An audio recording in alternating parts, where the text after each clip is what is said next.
Welcome to Below the Line, where we talk about working in Hollywood from the crew perspective. My name is Skid. I'm a former assistant director and your host. Quiet on the set. Today, we're talking about Twisted Metal, the live-action television series based on the classic PlayStation game of the same name. The series aired on Peacock, and my guest is costume designer Liz Vastola. Liz, welcome to Below the Line. Thank you for having me. So excited to be here. I am also excited to talk about this. Joining me in the co-host seat this week is Gianni Damaia. Gianni is a fellow podcaster, host of the Bad Movies podcast, and a friend. But his most important contribution today is the fact that he is an avid player of the Twisted Metal game. Gianni, glad you could join us. I am very glad to be here. I've been a fan of Below the Line for forever, almost as long as I've been a fan of Twisted Metal. Actually, I've been a fan of Twisted Metal far longer, but that's beside the point. So this is super exciting. Thank you so much for having me. Well, let me throw out a warning for listeners. Today's conversation will contain spoilers for the show. And spoiler out the gate, I really enjoyed this series.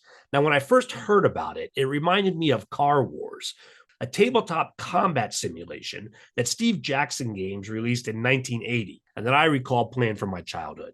I have not, however, played Twisted Metal on PlayStation. Liz, how about you? What was your relationship with the video game before taking this gig? I was always aware of the game growing up. I played video games as a kid, but I had never actually played the game. So this was my first foray into the world. Gianni, we already established that you did play the game. Give our audience a little bit of context for folks who might not have played it as well. The whole Car Wars kind of comparison is not too far off from what I gather. Twisted Metal, particularly Twisted Metal Black, which is where I really came into the series, because you used to just go over to friends' houses and play this game on like their PlayStation 2s or whatever. That was our experience of my childhood. So generally the way Twisted Metal works is it just creates like this sort of simulated environment in which you play one of these specific characters who have a very iconic sort of car. And the car is decked out in basically things to make it a killing machine.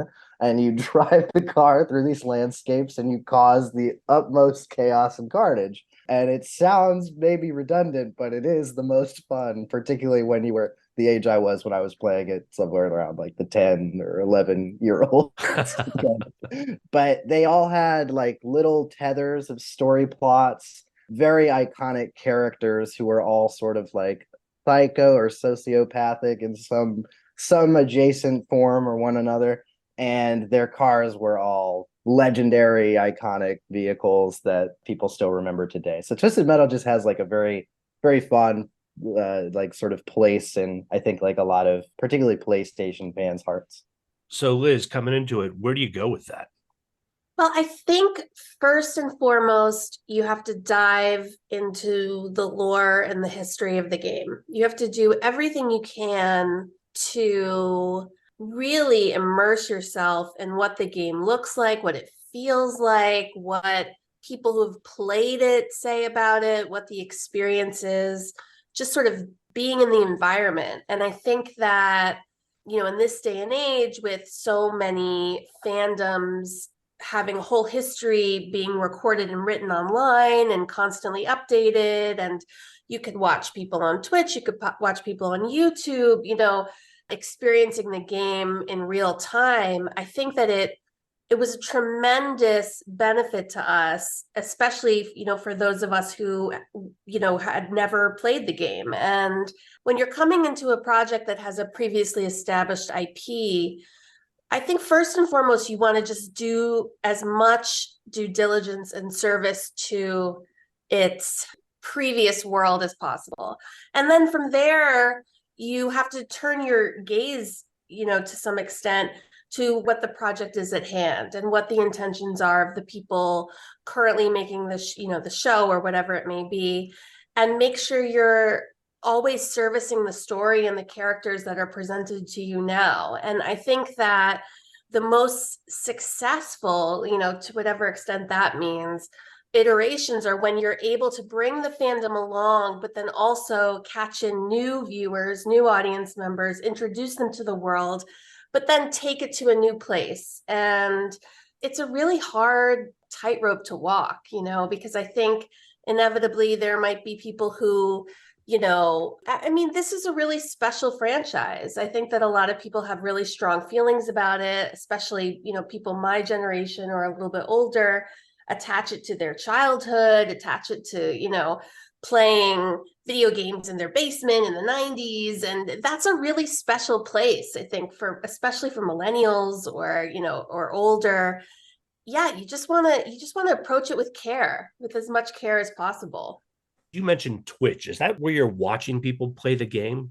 Twitch is, I think, a really interesting platform for designers or, any kind of creative professional working in film and TV, trying to kind of step into a series, because I find it really useful, because you're able to watch people play the game and comment on it and experience it. And then there's this whole like chat audience experience too. So it's almost like they're seeing the game being played out, but then a lot of the best Twitch streamers have a very good eye on their chat, and you're seeing people comment on it. And that sort of like communal experience, I think, is really close to the way the audiences might experience the TV show, where it's sort of like you're watching it, but you're on X, formerly known as Twitter, or you're on, any kind of subreddit or whatever it is. I think that kind of communal engagement is really important to keep an eye on. Now, Liz, did they also give you guys PS5s? You could play it yourself when you were prepping for this? Okay, so I'm one of the lucky ones. My husband and I were on that PS5 launch like hawks, so we felt very dedicated to grabbing that console when it came out, and rightfully so. But it's interesting you mentioned that, because often when you're on a long running show over many months, the studio or the network will sometimes send in some swag every now and then to kind of keep the hype up. Like as soon as you're either midway or 3/4 of a way, you might get a little swag bag at your desk, like, keep going, or you're part of the family. And so we would get these little swag deliveries from Sony, and they were always, instead of being branded with Sony Pictures Television, of course, they were branded as a PlayStation swag. And every time a swag bag would drop, we'd sort of, cross our fingers. It was a PS5 console. But we just, of course, so thankful for the water bottles and the hats. Yeah, I'm sure. I have a notebook. My 2-year-old daughter now has a little bracelet. Like, all of that is excellent. But I think we were, always kind of peering in, being like, how big's the bag? Does it look like it could hold a PS5? Unfortunately not, but maybe in the future. If I may, because I wanted to ask some specific questions in regards to some of the character designs, because obviously, I mean, you're dealing with very iconic characters, but you're also dealing with like pretty much a snapshot. Like I remember from playing Twisted Metal Black, a lot of it is just, you really have like that one image of the character. You have some little snippets of like their sort of persona in these cutscenes, but predominantly you're playing third person, so just the camera's behind the vehicle itself, so you don't actually get a lot of like intimate moments with the character specifically. But still, a lot of people remember Twisted Metal Black for the iconic sort of visual representation of the characters, and obviously everyone remembers Sweet Tooth, and I'm sure we're going to talk about Sweet Tooth at length in a minute. But what I was really more curious about was how much leeway they gave you specifically, because, so for example, obviously John Doe, in my recollection of Twisted Metal Black, when I met him, he's like shirtless and has all these tattoos and all this. But the look that you created for Anthony Mackie very much feels like it fits in whatever that style of character is, even though it's totally different. Like, because I'm pretty sure he has a high C shirt underneath that vest, and I was wondering what these sort of inspiration you took or pulled from in order to kind of create those looks that felt like they were those characters, but were definitely on their own sort of path. I think it starts with understanding that the art form you're currently working in is scripted television. So as soon as I took that step to really understand what the world was like, I had to take a step back then and just dive into the scripts and understand who John Doe was in the world that was being created, because if I was only, sort of bringing along the iteration of him from the game, but it didn't quite fit into what Michael Jonathan Smith and the writers and Anthony were creating, then that would be really kind of pull you right out of the world. So, I had to kind of just trust my brain in knowing that I had all that research and, all those amazing compilations of all the cutscenes on YouTube, of all the characters that'll take you through all of the games. Having watched all of that, screen grabbed all of that, sorry, YouTube, and just kind of prioritize the character that was at hand and know that, okay, so it's Anthony Mackie, understand what the characterization that he's bringing, understand that we're dealing in a world that stopped in 2001, 2002. So it has to really feel like it's in sync with late 90s Y2K clothing practices. And, I won't even want to necessarily say fashion, because it's not a high, high fashion in that time doesn't really have to do with what, our world, but let's call it, dress practice, right? So just create the character, but be able to kind of dip into different aspects of him. And, I think it was really my job when I first started the project to be able to kind of assemblage both iterations of the story together. Michael Jonathan Smith really wanted myself, the production designer, prop designer, to be able to advise him, the writers and everybody on the creative level, to what can we cherry pick out and what can we kind of meld into his character so that it still feels like it's the same person from the game to some extent, but he's living in this world, this version of Twisted Metal. So yeah, John Doe in the game has a really strong militaristic vibe. He's shirtless, you definitely feel his musculature. So I knew we wanted to definitely get a feel for Anthony Mackie's athleticism and his build and his strength.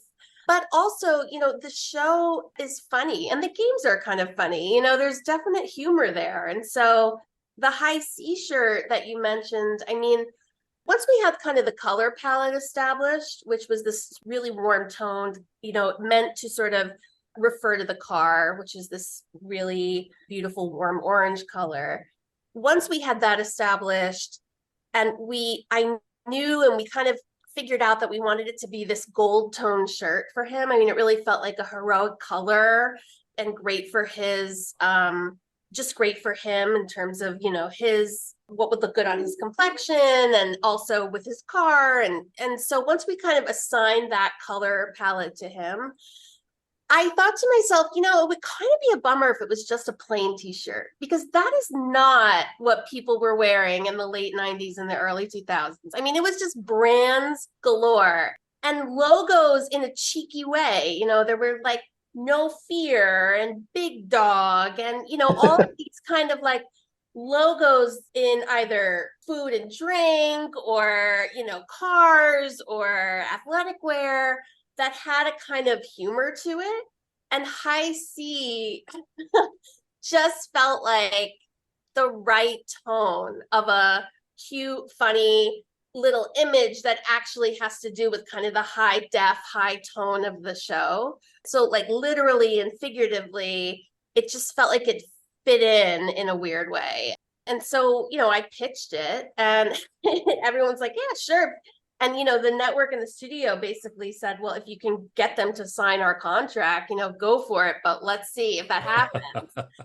And High C is actually a brand under the Coca-Cola umbrella. And so that felt like a huge undertaking. But we had an incredible member of our department, Tiara, our key costumer, took it under her wing and basically had to find the High C guy still working at the company in charge of press and pitch him this idea to have, our main character wear a High C shirt. And we wouldn't always see it, but sometimes you would see it. And he agreed, which was incredible. And of course, we had to do all of the, front end work of making the t-shirt and making sure we had a logo that was correct to the period, and then doing an incredible amount of very intricate distress work to then take the logo down. But the funny thing is, maybe at the 11th hour, like a week or so before shooting, the gentleman from High C called Tierra and said, I just want to make sure, is this show violent? Because, I want to make sure it's not a violent, we're not putting the brand in violent scenes. And I was like, So oh my. he was not someone who had played the game then. He had not played the game.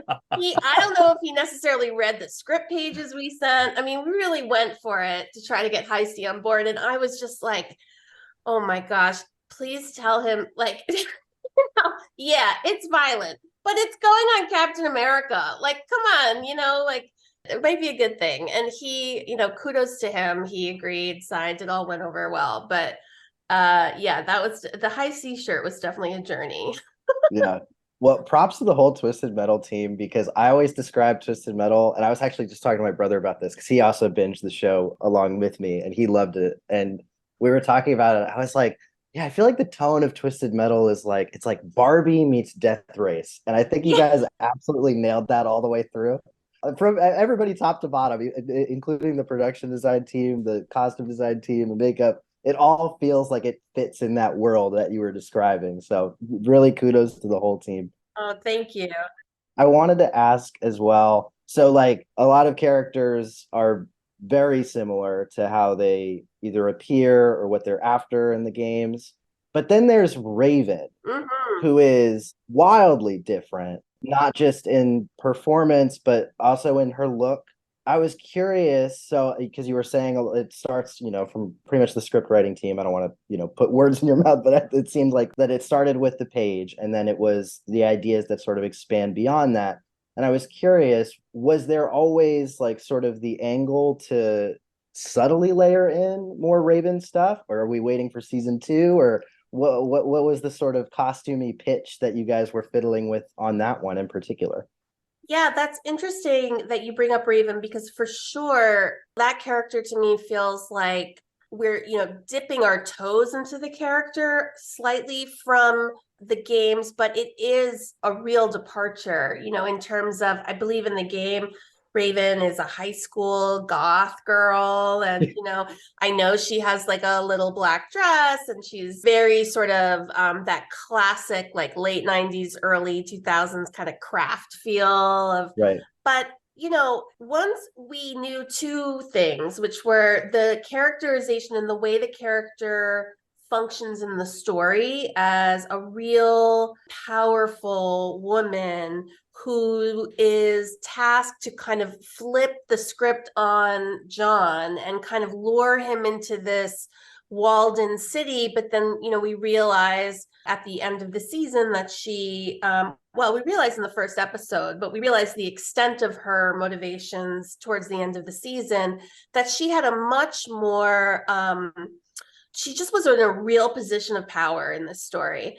And that, coupled with the fact that it's, the character is played by Neve Campbell, who is just, such an icon, right? And so sophisticated in how she presents herself, and just the most lovely, the whole cast was incredible. But her kind of energy that she brought to the character, I don't think it was ever the intention of any of us to bring that kind of like gothic teen world into this new version of Raven, so yeah. But the question is like, could this be Raven down the line?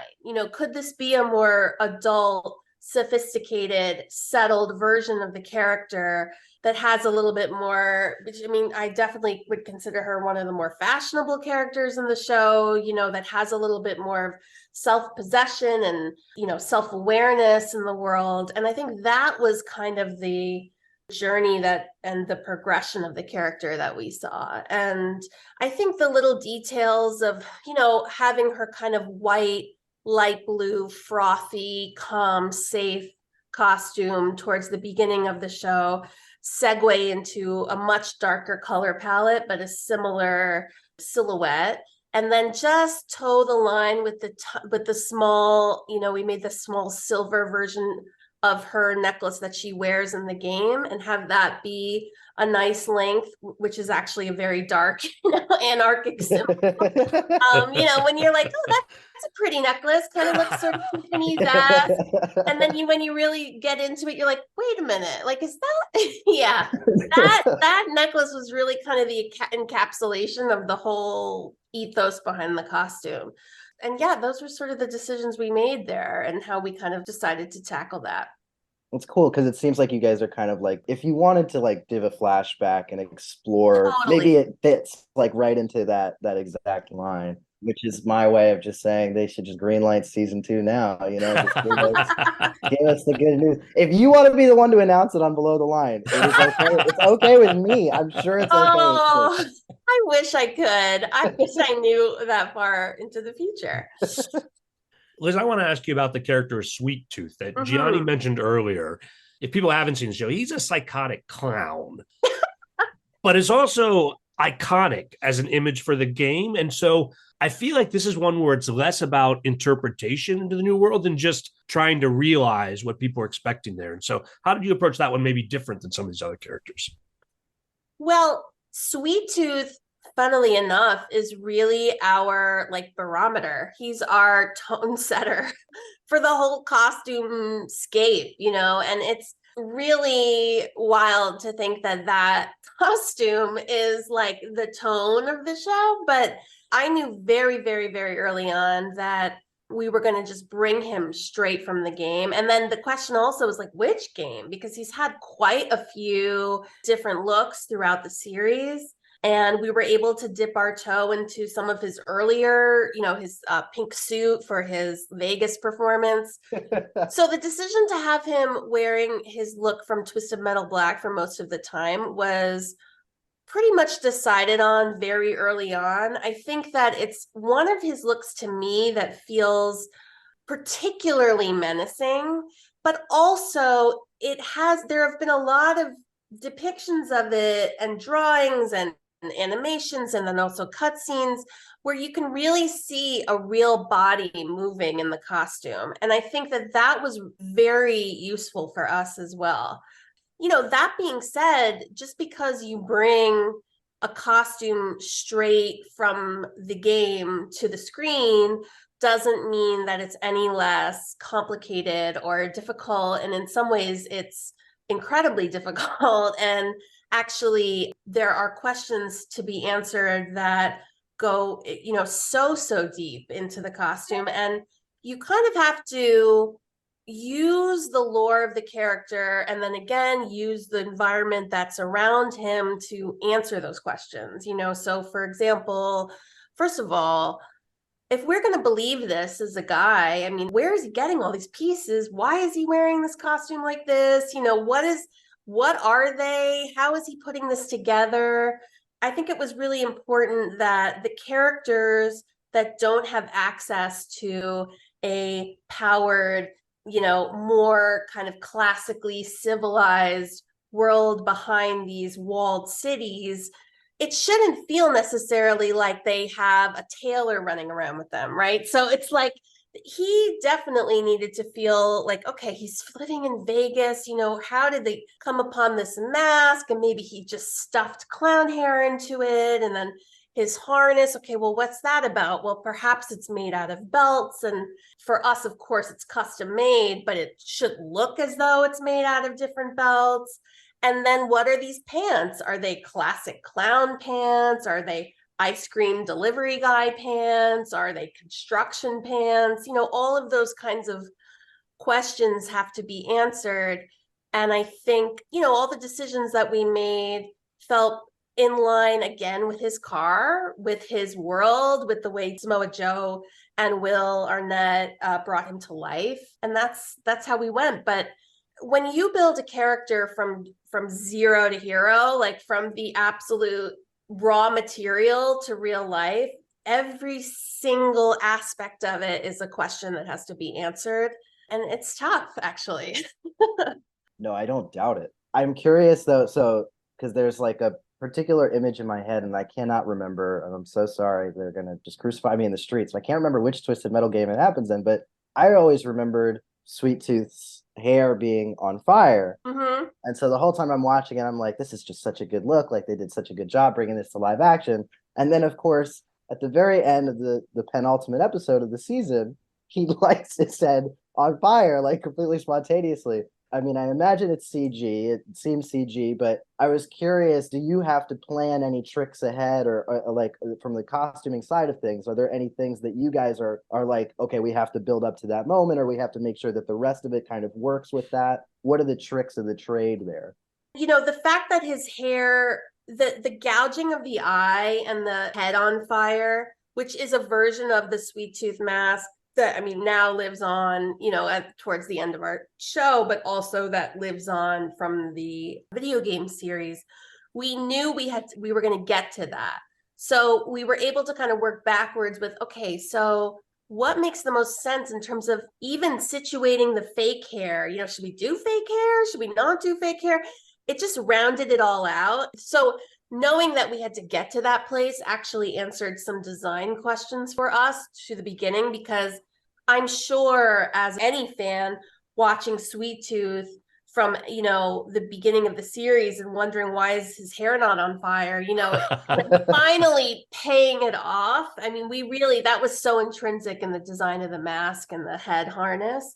But to answer your question, we had quite a few versions of the mask, which was tricky because they're all handmade. It's not like we printed them out of a 3D printer. They were hand sculpted, hand poured. The harnesses were all hand done. And so they had to all match completely. And we did have a version that we knew was going to essentially get lit on fire.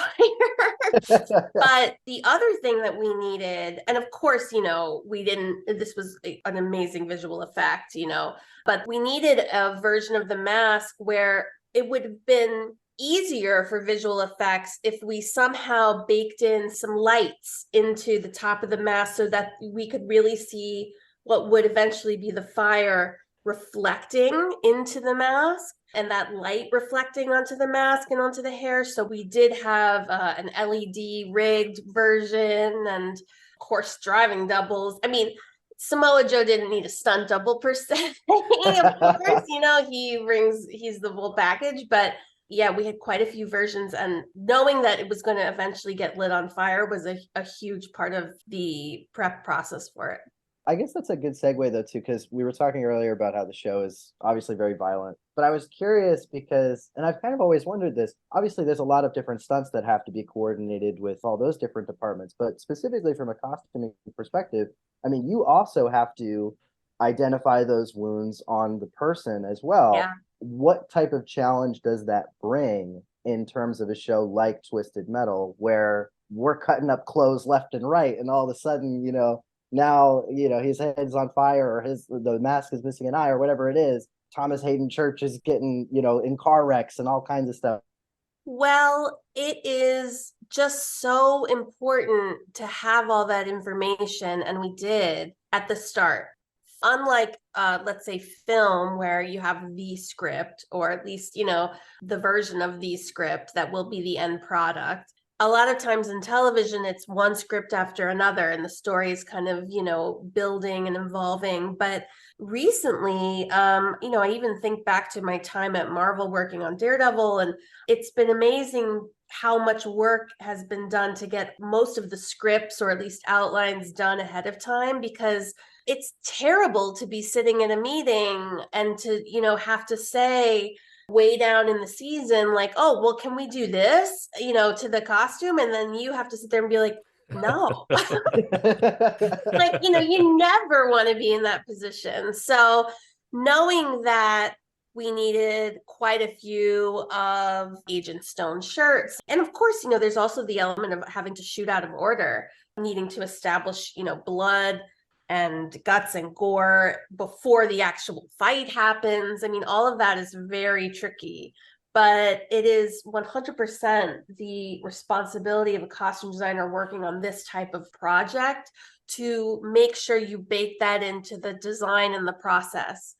It's not just about the color of Stone's shirt when it's clean. It's about the color of Stone's shirt when it's bloody. What does that look like? And what is the blood gonna do to the dye that's been set into the shirt? And that is as much a part of the design as him being clean. And the same goes for the Sweet Tooth mask. We used a kind of porous silicone that was very stiff, but still allowed for a little bit of movement, so it was a little bit more, it was better for, as opposed to it being just a straight like polyurethane or something that was extremely stiff. But that being said, we had to treat it so that when the blood would kind of sit a little bit on it and also drip, as opposed to just like fly right off. Because then you're like, well, what's that? That's not very exciting. You want to see him as if the mask is his face. You want to see it as if the blood coming from his eye is sitting on his cheek, as opposed to just a plastic piece on top of his cheek where it would just drip right off. So all of those details have to be accounted for and sussed out in the design of it. Liz, other favorite looks or Easter eggs, things that you are really proud of ended up on the screen? I'm really proud of a lot of the characters that were kind of quick and you might classically think of as secondary, but are actually also straight from the game. And I think a lot of those moments were tricky because you either wanted to just bring it right from the game because it was very clear to the audience that, oh, this is Carl and Jamie from the game, or, oh, this is Miranda Watson. She looks exactly like she does from the game. And I know I see that, and I see her so quickly. One of the things that Gianni mentioned is these very quick cut scenes, but they were very formative, in the video game series to kind of establish who these people are. And then you spend 99% of the time playing the game, 3D in back of the car. We had to do a similar thing with some of these characters because we would see them maybe for a little bit more, but then they were in their car. So all the characters, Watts, Bloody Mary, Carl and Jamie, even the very quick little snippets at the end, the Calypso character, that build took a really long time for a very short screen presence, but you just know that he is so important. And all of these characters from the game are so important to really take the time and treat them as if they're John Doe. It's just that the person playing this series is with John and quiet, but perhaps a person playing this series would be with Miranda for 99% of the time, or with Carl and Jamie. And that's the kind of like real attention to detail that I credit to our department and my assistant costume designer Tamika and supervisor Devin and all the technicians and artists that we had working with us were able to bring to it. It's difficult because a lot of times in a television show, the sort of weekly actors or the actors that come in for an episode and then fly out, you don't have as much time, you don't have as much budget, but I do feel proud of the way we're able to handle those particular characters. Yeah, because obviously Bloody Mary, I think, is like a total standout in her particular episode. Preacher's really, really fun. I was curious, though, you had mentioned Calypso, who's obviously an iconic character, very, very important and integral to the Twisted Metal franchise. But then there's other little flashes of characters that give the impression of a far deeper underlying story for season 2. So, for example, Dollface, was that the plan from the outset? Did you know, like, oh, we have to really pay attention to detail on this character because if we do get greenlit for season 2, we're bringing this look exactly as is back? Well, I think that there's always room to, to divert and change and to do whatever you need to do, if there's a season 2. But I did feel pressure from myself, not necessarily from any, heightened pressure from elsewhere, but I did feel a sense of like these momentary glimpses of these major characters from the series. There is a little bit of like the season 2 hanging on them in a way, because it's sort of like, well, do we want to see them? Do we want to see their stories? Are we visually intrigued? Are we curious? There is a little bit of like, if we got to the finale and it's like Dollface and her army. And I mean, okay, we find out it's Sean's sister, and that's like a mind blow, but it's sort of a way of a designer saying, like, I dare you to not have a season 2. I just dare you, like, even like, how are they, if they incorporate Axel, how is anybody going to do that character? I did feel like I wanted to, even though it was the end of the season, everybody's exhausted, they're for, a couple pages a character, they're in this, the final script. I wanted to make sure that we really honed in, because it did feel a little bit like you wanted people to be intrigued and interested and help them to sort of, hope for a season 2. And also just, it's always very exciting to be able to go back to the game in a way, and to be able to sort of like, okay, we've taken these departures with some of these other characters, but now we get to dive into, the Dollface lore, and what can we bring with it? What are we going to sort of divert from? That's always I really love those challenges. Well, I think we are all looking forward to a season 2. They'd be foolish not to put one up. I mean, this season really is a setup for what I think is going to turn out to be even more of the game, with the actual contest, which is the basis for Twisted Metal. And again, they're not asking us, Liz, but, do put in a good word and let them know that I think they've set this up really well for season 2. Thank you. Thank you. The fan response has been really exciting. And, it's so fun. I just saw on Instagram, Peacock created this image of like, well, if you like Twisted Metal, check out our other shows, It's just like, and I kind of wanted to be like, well, if you like Twisted Metal, let's do it again, but it is cool that it's like a landmark now, that even Peacock is being like, oh, we got people watching this, like, let's bring more people to stay on the platform. That's great. I think that's an endorsement in and of itself. So Peacock should just listen to their own words of wisdom. Yeah. Yeah, exactly. You've got the below the line endorsement as well. On that note, we're going to call it a wrap. Great having you guys both here. Thank you so much. Yeah, what a great combo. Oh, yeah, it was awesome. Thank you so much. This is a blast. Hey, I'm kind of liking this co-host thing, Johnny. Hey, you brought it. Listeners, please. We can talk about Daredevil more. We can keep this trio going, man. This is great. Listeners, you let us know what you think. You'll find my contact info on our website, belowtheline1door.biz. That's B-I-Z. You'll also find past episodes and links to all of our social media. Please check it out. Liz, where else can we be seeing your work? You can just follow me at Liz Vastola on all of the socials. Hopefully there'll be some more exciting stuff soon. Thanks, Liz. Gianni, remind people where they can catch the Bad Movies podcast. Oh, yeah, on all podcasting platforms, we're the Bad Movies podcast. And we don't just talk about bad movies, we talk about movies we really like as well. Yeah, my buddy Ryan, I had a great time talking about Planet of the Apes with you last year, and I hope we can do it again soon. Oh my God, I love that episode, and I cannot wait to get you back on, Skid. My closing credits, thanks to Curtis Five for our music, John Wan for our logo, and to all of our listeners, I appreciate you. Please rate us wherever you get your podcast and tell your friends. Thanks again from Below the Line.